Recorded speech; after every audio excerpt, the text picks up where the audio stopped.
Galing mga kadagit. Ang galing yung gumawa niyan. Sawa ko yan. Magaling gumawa yan. Patapos na yan, no? Mahaba yung ginawa niya mga kadagit. Ang dami yung ginawa niya, no?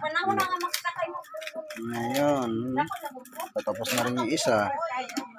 Wala na, patapos na. Tulad mga kadagit, kung gumawa ng amakan to, sawa ko.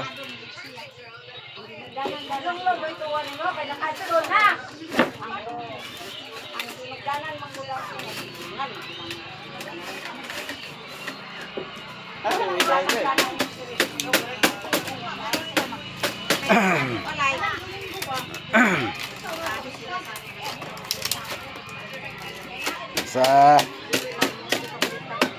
dalawa, tulo pa.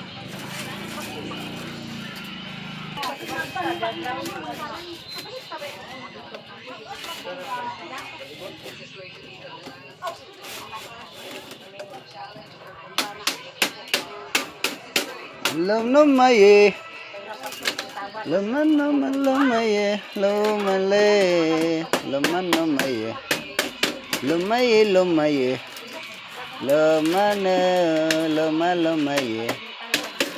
lumaye, lumaye, lumaye.